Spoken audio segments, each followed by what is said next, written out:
In 2023, Russia had three main sources which the Kremlin used to finance the war against Ukraine: loans, the National Welfare Fund, and taxes. But oil sales, which Moscow traditionally relies on, did not bring in any extra revenue. The Kremlin did not spend the money on improving the welfare of Russians.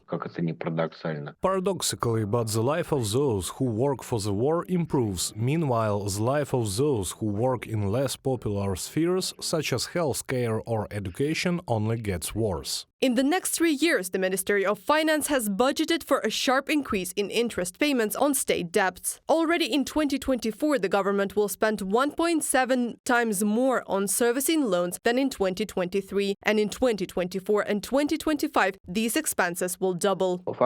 In fact, we are talking about printing more money, but what are the risks? It leads to accelerated inflation, especially in conditions of currency shortage, because if there would be no shortage, it would be possible to cover the needs of consumers at the expense of imports. When things are not very good with the currency, we have to make it up somehow. Either prices go up or we have to do something to make the population have less money. Economists believe that tax growth is inevitable. It could bring in more than 2.5 trillion rubles extra per year. For the first time since the start of Russia's full-scale invasion of Ukraine, Russian ministers talked about increasing the tax back in June 2023. At the time, the head of the Ministry of Finance of the Russian Federation said that we could discuss both taxes, probably referring to the fees both on individual and legal entities.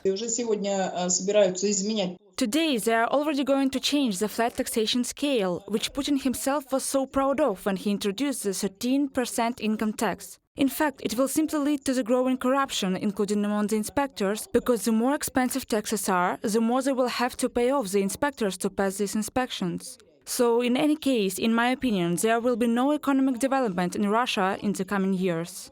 Russia will spend 1 trillion rubles more on the military-industrial complex in 2024 than it did in 3 pre-war years from 2019 to 2021, and twice as much as on healthcare in the past 4 years. Due to underfunding, Russian medics are forced to quit, and citizens do not receive proper medical care. Ambulance workers from 17 regions of the Federation complained about low salaries, unfair distribution of social payments, and asked Putin to intervene in the situation. When we heard your promise to increase social payments to nursing staff to 30,000 from March 1st, 2024, we hoped for a significant improvement in our salaries. However, when Resolution 343 came out, we realized that we were deprived of this increase.